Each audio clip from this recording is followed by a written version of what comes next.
In this, the 5th episode of the N64 podcast, I'm going to talk about Charlie Blast Territory, and then later we'll see if I strike out in Mike Piazza's Strike Zone. And of course, there are other things before we get to the game, so let's start the show.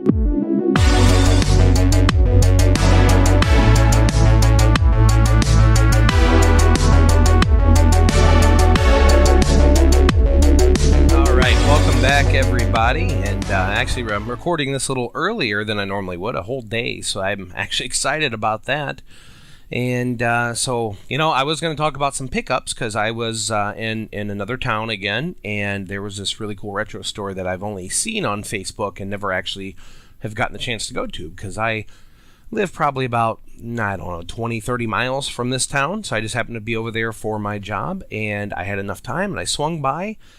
And they weren't open. They're supposed to open at noon, and it was like 12:33. They weren't there. So I got a hold of them on Facebook because I'm supposed to be back over there on Monday, and the owner actually apologized, and he said, yeah, I'm out of town. I had someone else open it, and it was going to be like an hour. The person was an hour late, and so I was like, oh, well, it's fine. I just wanted to make sure you guys were going to be open, and he was kind enough to give me a 10% discount off of anything I purchased that day, so I thought that was kind of cool. I'm like, man, you don't have to do that, but I guess he wants to strive for good customer service, so that's my pickups for this week. None. But, that's fine, because I've got all these other games to play anyways. So I figured I'd also talk about the next Nintendo Power that was in this stack that was given to me. This one is from May of 2000. On the front, it's promoting Excitebike 64, and I was looking at the Strategy Central, and it has strategies for Bomberman 64 The Second Attack. And as any N64 collector knows, that is not a cheap game. So I thought that was kind of interesting. So I was flipping through it here, and sure enough, there's an ad for Bomberman coming out on Game Boy Color. And then there's over here Bomberman 64, The Second Attack, which we all know that probably didn't sell very well. And I thought that was kind of interesting that it was in here. On a side note, though, I'm flipping through, and it looks like Nintendo Power was covering this at first, but it was actually a very well disguised ad for Hercules, The Legendary Journeys on the N64. Now, anybody that's followed my YouTube channel knows that I have covered this game before. And now I kind of, I realized when I was watching that old review that I was I always thought the idea of the controller thing with the memory cards in it was, it seems okay now, but when I recorded that video a while back, I didn't think so in that video. I thought that was kind of dumb and it wasn't on front of the system. I guess the only thing I didn't like was that the N64 controllers didn't have rumble, and so you had to keep swapping packs in and out, which I always thought was kind of weird. At least do it like they did with the Xbox original, or actually the Dreamcast that had 2 slots. Just do it that way and get it over with if you need to do that. I always thought that was kind of weird, because your games would pop up and say, hey, if you want to play a rumble pack, you got to put it in now, then you got to keep switching between it, and it was always kind of obnoxious. And to tell you the truth, it was kind of obnoxious to have a memory card with a cartridge, and it's like, why, just put it in the cartridge like you do with some of the games. So that's always the weird thing about cartridge systems in that era, was that even some of the other consoles, I believe, like, the 3DO saves it on board. You can't transport those. The Saturn has onboard saving, but I believe that had memory. I don't remember. I'm getting off track. So yeah, whoever this ad was made for, I don't think they knew who read Nintendo Power in the early 2000s, and that was mostly prepubescent boys and post-prepubescent boys, such as myself, because this magazine has Hercules, and it's talking about how he's Herculean heat, and looking at Aeolus, his sidekick, calls him a blonde bombshell. And then if you're reading in the back here, it says, go berserk for Herc, Herka Herka burn in love, which obviously is a play off of the Elvis Hunka Hunka burn in love. And it says, Hercules, The Legendary Journeys has it all. Magic, mythology, monsters, and muscles. Not to mention mini-quests, minotaurs, Mount Olympus, Titus plans to bring the hero to an N64. I cannot read today. I don't know what it is. The sun's kind of hitting me in the face through the window. I'm going to try this again. Pretend I didn't do that. Okay, there's just a lot of M's in there. Mythology, monsters, and muscles, not to mention mini-quests, minotaurs, and Mount Olympus. Titus plans to bring the hero to an N64 near you this summer. Don't myth it. Oh my gosh! And if you watched my review on the video, you know you should myth it. I was going to do this one, and I didn't want to because I had done the video review of it, and so I'm waiting to do it at a later date. Believe me, we're not missing anything on this. It just is bad. It is kind of cool to flip through this old magazine, though, and just look at all of the games I had no idea were even out on different systems. You know, here's like a Perfect Dark section. Now they're talking about Zelda. Looney Tunes Duck Dodgers starring Daffy Duck. They're talking about that. Oh, here's a fold-out poster of... What is this? Oh, they left the poster in this one. Of Duck Dodgers. So that's kind of cool. It's still in the book here. I don't even know. Maybe it's worth something now? Probably not, I'd say. Some of these things aren't really worth it. A Pokemon comic in the middle. Let's see here. Bomberman Max Blue. They're going over that. Looney Tunes Collector Alert. It's Wabbit season. I mean, there's just a bunch of ads in here. Okay, so let's look at the now playing. Perfect Dark. They gave a 9.6 rating. And then let's see, 9.6. The graphics they gave a 9.4, which which I'm going to talk about that subject next is graphics, and there's a reason why I want to. I feel like I've been ignoring it on the past episodes, so we'll get to that. Excitebike 64, Nintendo Power gave an 8.92. Bomberman 64, The Second Attack, they gave an 8 rating to. Jeremy McGrath Supercross 2000, a 6.4. Looney Tunes Collector Alert, oh, that's actually the name of the game. It's for Game Boy Color. They gave a 7.8. Metal Gear Solid for Game Boy Color, they gave a 7.8. Tomb Raider for the Game Boy Color, they gave a 7.6. I always thought that was weird how the Game Boy got a lot of games that were, like, only on other systems. Like, I know Tomb Raider was on the Saturn and stuff, but what was the one? It was an Xbox game, the one with the piñatas, the Viva piñatas. That was always, that was on Game Boy. I always thought that was kind of weird. Bomberman Max, Blue Champion, Red Challenger, 7.4. Army Men for Game Boy Color, they gave a 5.9. It's not easy being green unless you have a bazooka. And then here's Game Boy Meets Girl. It's Lara Croft holding a Tomb Raider, playing her own game while she's raiding a tomb or coming out of a tomb. Over 2,000 frames of amazing animation bring Laura to life. I bet. Then there's Battle Tanks. There's an ad for... oh, here we go. There is an ad for 3DO games. And as you know, I am a big fan of the 3DO console. I've got mine sitting over there. And I really like the console. It just dates back to some nostalgia for me. I would always see it advertised in magazines, and I had no idea what it was, and I always wanted to play it. And now I own my own, and so I'm very happy about that.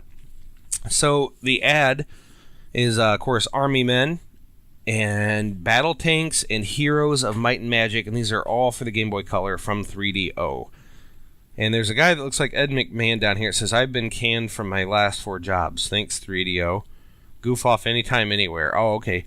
He's Clifton Beaumont 3 of Atlanta, Georgia. Clifton Beaumont the 3rd, not 3.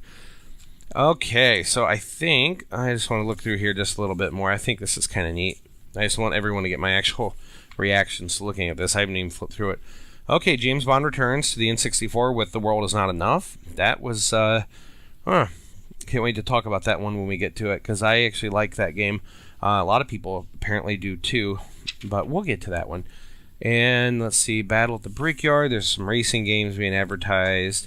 Blues Breakout in Chicago. Oh boy, Blues Brothers 2000 incoming. Watch out. And yeah, so I mean, it's just a really nice to go through this magazine. And I've got a few more. And that was okay. It ends with an ad from Sears about the orange Nintendo 64. So fire, red hot fun from N64 for $9.99. Huh? Luckily they're not that expensive today, huh? Oh, on the back is an ad from Midway. Think you found this perfect summer look, and it doesn't say, okay, it's for Game Boy Color. They've got Ready to Rumble Boxing, Tubin, Rampage 2 Universal Tour, Billy Bob's Huntin' and Fishin'. He's a toothless guy with a dog hiding in the woods. That sounds like my Sunday duds. Doesn't surprise me, says the dogs. Marble Madness, Rampart, and Paperboy. Hey, Mystery, might want to check out the style section. Okay, yeah, they're looking at this Midway guy. But in the middle, the Rampart guy says, he's looking over there at the battle, and he's like, throw that shirt into the fire. So yeah, that's kind of funny. So the thing I want to talk about was a little bit on the graphics. I've noticed the last few episodes I haven't really talked about graphics, and that's because if you notice, most of the graphics, unless they're done very poorly, which, believe me, we're going to get to on the second game, the graphics, for the most part, kind of look the same on the N64, and I'm not knocking it. It's just a game has a quality of looking like it has that N64 look. And that's why I don't often bring them up, but I will when I feel they're particularly good or particularly bad. A standout example would be like Perfect Dark, where the textures in that game look so good compared to GoldenEye, but I'm getting ahead of myself there. So I just wanted to take a moment to address that, and believe me, I am looking for them. I tend to focus more on sound for some of the games, but believe me, we will get into graphics, we will get into them. So let's go ahead and start. Normally I take a break here, but I'm just going to keep going. Let's take a look at Charlie Blast Territory. And to be honest, it's a mediocre, frustrating puzzle game. I had no joy playing this. The game is published by Kimco, and they're the same guys that spam the Android App Store with what seems to be hundreds of RPGs made in RPG Maker. I've seen them all over the App Store. So it was originally developed by Kimco. The game was as The Bombing Isles on the PlayStation in Japan on July 8th of 1997. It was then redeveloped for the N64 by Real-Time Associates. They are the guys whose logo, I've forgotten what it looks like. It looks like something from, what was that Nickelodeon show with the monsters, the one that held up his eyeballs? Anyways, their logo looks like those guys for some reason. It puts me in the mind of it, that drawing style.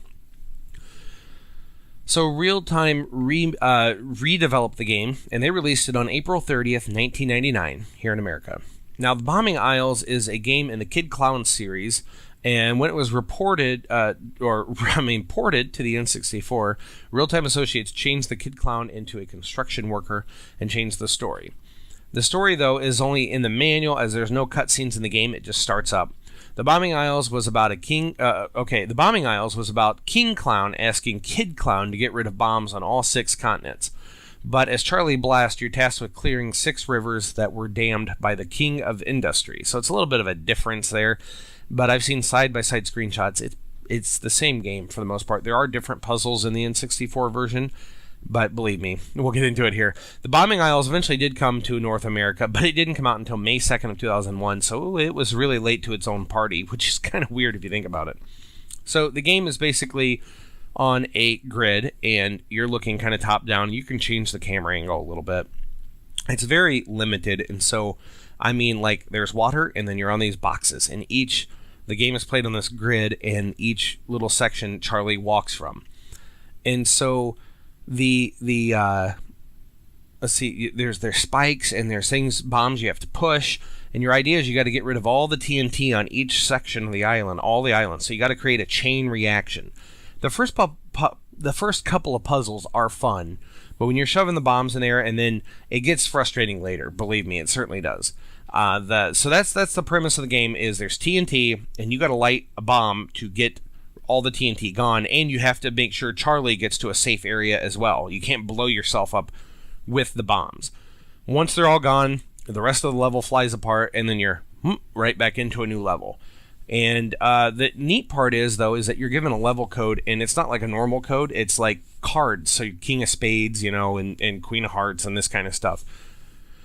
So that's pretty much the premise of the game. Like I said, it's a very simple puzzle game. The theme song kind of reminds me of something that would be on like the old Disney movie Oliver and Company, but that's only putting that movie down. I'm sorry. It just has that kind of whatever you call that music that was made for it, like Billy Joel's Why Should I Worry? It kind of has that kind of feeling to it, but it's bad. There's 6 worlds, and then there's 60 stages. When you beat the 60th world, you get a code to unlock level 61, but it doesn't work from what I was reading. All the worlds are the same blocks. They're just differently themed. And so if you think about it, you start off on the desert ones. They're all kind of sandy. Then you go to the ice ones and the alpine ones. There's very limited graphics on this game. I don't even know why it came out, to be honest with you. All the worlds are the same blocks. Like I said, they're just differently themed. And there is the music in this game is horrendous. I'm sorry, but I'm looking here, and I wrote as my notes, it sounds like someone being thrown into an orchestra pit, and they hit every instrument on the way down. And believe me, I'm going to play a little bit of it here in the break so you can get the feeling of it. It's just really bad. The music in the world's first game, Desert Island, sounds like that guy that did the music for Seinfeld, you know, that deep bass cuts and stuff, whatever they call it.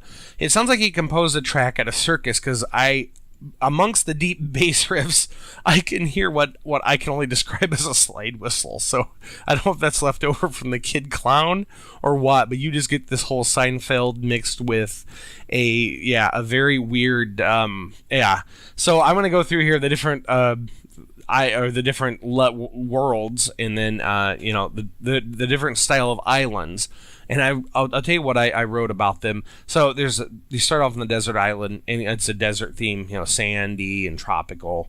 Then there's the Alpine Islands. The Alpine Islands has simple little musical ditty. It sounds okay. It's just okay. The Tropical Islands is very rough. I mean, it is very, very rough, and so I don't even want to describe it really. It's just bad. You can find the OST on YouTube, and yeah, so some poor soul has posted all of them to his YouTube account, and it's just bad. And then there's the Swamp Islands. It of course has the the hillbilly kind of twang to it. But then you get to the Arctic, which of course is just icy blocks and stuff. And the only thing I wrote for the Swamp Island sounds like a slowed down version of the Arctic song, and the only thing I wrote for the Arctic song was ugh. I mean, that was the feeling I got while playing it, was simply ugh. Last but not least is the Rainbow Islands. Rainbow Islands, that music sounds like someone is having a stroke at a piano, and I'm meaning that in all seriousness, not wanting to never make fun of anybody that's had strokes or anything, but that's what it sounds like. That it's just bad. It's like someone's banging on a keyboard, and that's what I'll play in the intermission here before we talk about Strike Zone, because you just won't believe it's so cringing. And then there's multiplayer music, and it's bad. That's what I wrote for the notes on it. I went through and listened to these, and it wasn't just me. I had a coworker on my lunch break. I said, hey, he happened to walk in my office. I said, listen to this. What do you think? He's like, dude, that's terrible. I'm like, yeah, I know. I just want to make sure. So the game does have multiplayer, and you think it'd be kind of fun. It would be something like a Bomberman, but it ends up not really being that. To unlock multiplayer levels, that's how you to unlock the multiplayer, more and more multiplayer levels, you have to beat the single player game. So every time you beat a few single player levels, it opens up more multiplayer levels in the game. So the multiplayer levels in the game can be played in two different modes. There's survival mode and territorial mode. So I just copied these because I didn't want to spend too much time trying to get someone else playing this game with me. Okay, so survival mode is where the last player still standing at the end of the time wins. The time for each depends on which board is being played, from 45 to 180 seconds. If a player blows themselves up in territorial mode, there will automatically be a second round of battle, even in a one-round battle, and if there is a winner, a tie game can also be made if both players are blown up or don't score. This will also lead to a mandatory second round. Theoretically, getting tie game could last indefinitely. The person that wrote this, he says he's played over 10 rounds with a tie, even though the number of rounds you can select from the menu is 1, 3, or 5. Continuous play has no effect on the one-round games, but if you select 3 or 5 rounds, the board will change one level upward. If you were playing 3-player on level 15, the next round would be level 1 board for 3-player, and the next round after that would be level 2 board for 3 players, and so on. And then there's territory mode. So yeah, survival mode is basically you go through and you try to blow up the other people, kind of like a poor man's Bomberman, but nowhere near as fun. So territorial mode is the same as survival, but instead of the round ending when you get blown up, it clears all the colored squares you made and sets your score back to 0. A tie game is still possible by not painting any squares or having the same number of squares as an opponent. This can also be played theoretically endlessly if the players get continual games. So what that means in territory mode is you go out, you set a bomb down, you blow it up, and it blows up all the squares around you. And it blows them up your color. And then the other people are doing the same thing, and they're blowing them up. And it's just kind of like that Mario Party game where you're shooting the Goombas. You want to color them all your color. That's pretty much what you're doing. You want to color all the blocks your color. It's not the best game in the world. I'm going to be honest with you.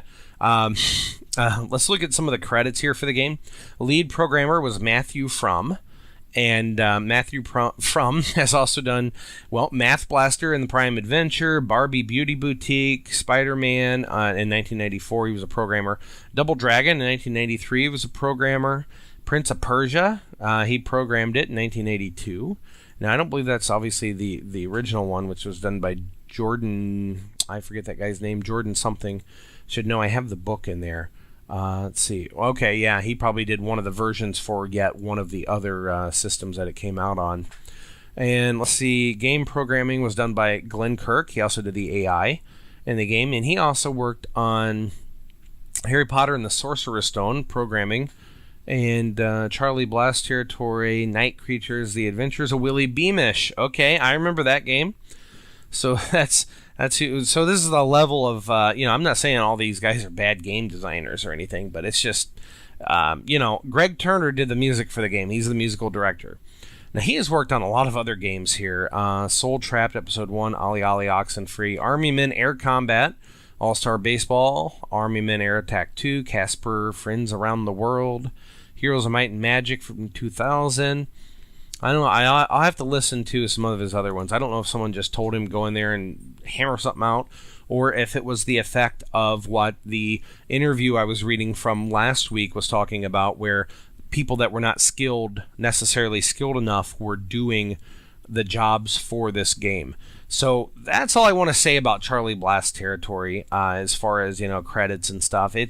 I was not impressed with this game. And so, oh wait, what's that?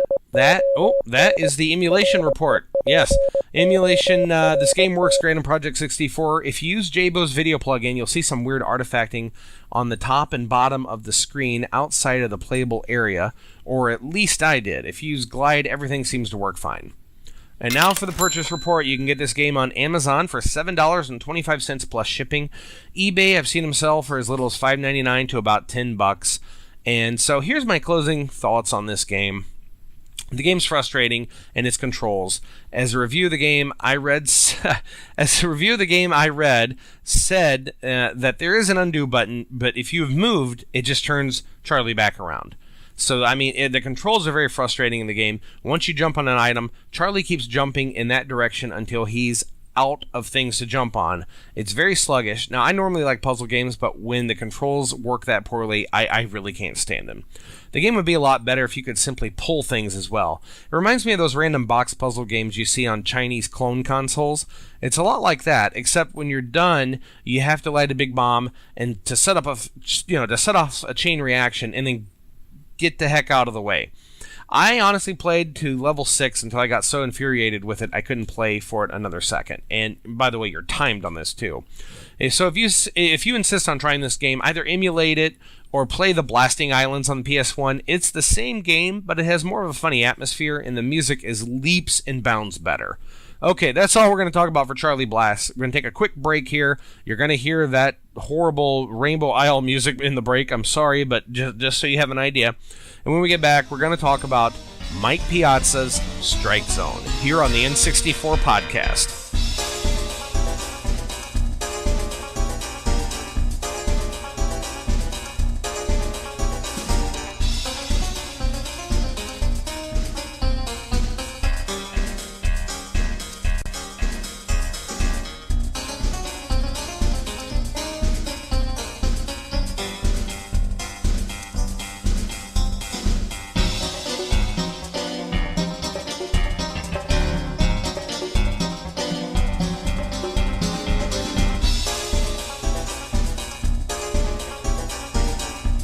Alright, welcome back everyone. If you enjoyed that music, that was the Rainbow Isles theme from Charlie Blast Territory. I think it was really bad. If you enjoy it, more power to you. It's just not for me. So now we're going to talk about Mike Piazza's Strike Zone, and you know what? It's a bad game as well. You can think of this as the bad games episode, and it's one of many to come, I'm sure. You know, while I really like the N64, it did have its fair share of clunkers. I'm not being dishonest in saying that. This game was developed by Devil's Thumb Entertainment. Now, Devil's Thumb is a spin-off of DMA Designs that was started by David Jones. And yes, the DMA Designs you're thinking of is the one that's Rockstar North. Now, Devil's Thumb only ever made one other game, and that was a ship combat game called Tides of War, and then they were sold to VR1 in late 99 or early 2000. The game was published by GT Interactive, and I believe they're probably best known for publishing, I believe, the shareware version of Doom or the store version of Doom. They had something to do with Doom. I've heard of them before.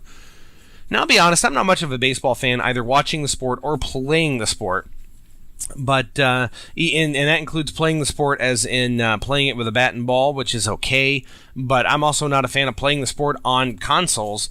And I don't watch a lot of sports, to be honest. I mean, big surprise there. I have been to a couple of ball games. A Colts game last year I went to, and then I've been to a couple of baseball games in my life. But I do like the more arcadey games that are like on the NES, like Baseball All-Stars, Tecmo Bowl, Blades of Steel. I mean, I don't even watch hockey. But who doesn't like Blades of Steel? Because it is a fun game. Now, this game, for starters, has some very poor graphics for the N64. As I mentioned before, there's a lot of games that have that N64 look.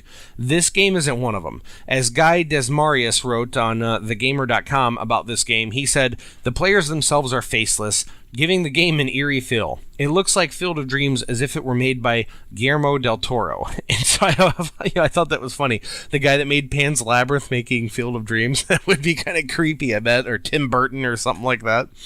So when they walk out to do, when your player walks out to hit the ball, he looks very robotic. And they seem to have a large package, ladies, if you know what I mean. I'm not joking. That's the first thing I noticed. It was bigger than their head. I thought, good grief. There's just a big bulge for some reason. All the players seem to have a nasty attitude when they strike out as well. I've seen a guy break a bat over his knee and another spike the bat at the ground as if it were an axe. Very unprofessional. I can't believe they would put this into a game. And this wasn't supposed to be like NBA Jam or Blitz the League. This was supposed to be a serious baseball game, but yet everyone in here has a very, very poor attitude. Yeah. The game does support a Rumble Pack. I didn't try it with one because I just emulated this. I don't own it yet. I probably will add it to my collection at some point as I try to add the N64 games to my collection. It does support a Rumble Pack, so you can feel the crack of the bat, I guess. The game has all the players of the 97 to 98 MLB season, including the National League and the American League. There's 30 official stadiums, choice of leagues, where you can design your own team and league, all the way from the logo and the uniforms up to the player abilities and appearance. You can play a single exhibition game or a season of 15, 81, or 162 games if you can stomach that much. World Series options are included as well as an all-star game mode. You can also do a home run derby. So this game does have a plethora of options. It just does not have a plethora of fun.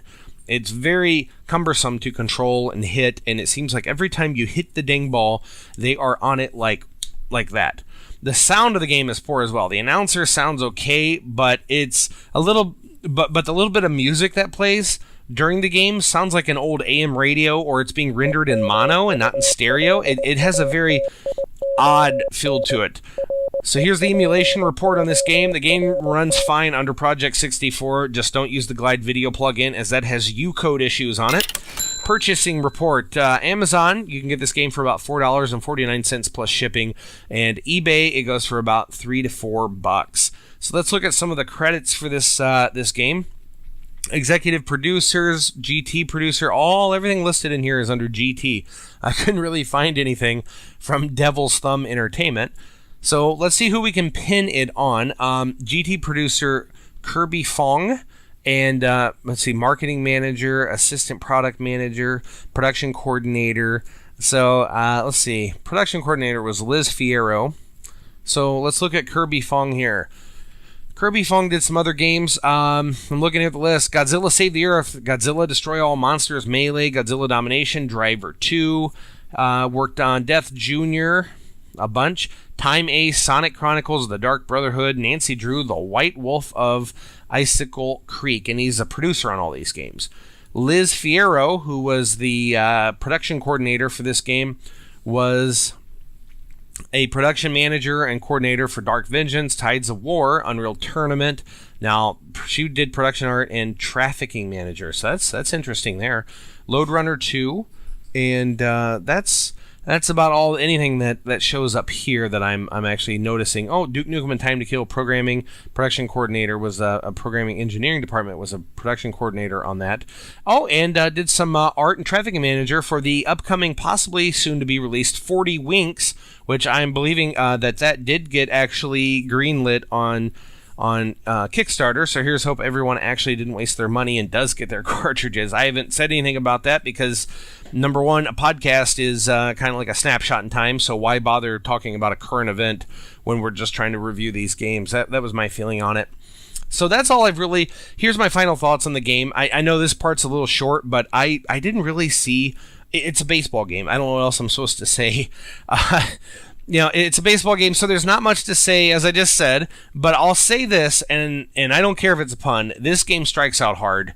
It's between the poor audio, the faceless men with bad attitudes, and there are far better baseball games that came out in the N64 the same year as this game. I'd say it's a hard pass. Just avoid this game at all costs. Go play the Ken Griffey Jr. game. You'll have a lot more fun. It's a lot more intuitive. Okay, that'll do it for this episode. Our website is n64podcast.com. You can get us on Facebook at facebook.com/N64podcast. You can tweet us at the N64 Podcast on Twitter. And, of course, you can email show@n64podcast.com. We are also on Google Play Music and iTunes. Give us a review over there if you don't mind. That helps the show out tremendously. You can catch the YouTube version of this show. There's no video just yet, so you just get a box art of the game that I'm talking about. Maybe in the future I'll add a video component, but for now it's just going to be the box art. And I also post from time to time my pickups on social media, and I post when the episodes go live as well, whether they are, in either format. Like last time, Pilot Wings, I posted first that the Google Play and iTunes and website version was up, and then about 45 minutes to an hour later, I posted that the video version was up and running. So yeah, check those out if you don't mind. Of course, the YouTube address is youtube.com/AndyVGR if you want to watch the YouTube version of the show. And our show's theme song is Techno Axe's Edge of Tomorrow. And last but not least, good gaming, everybody.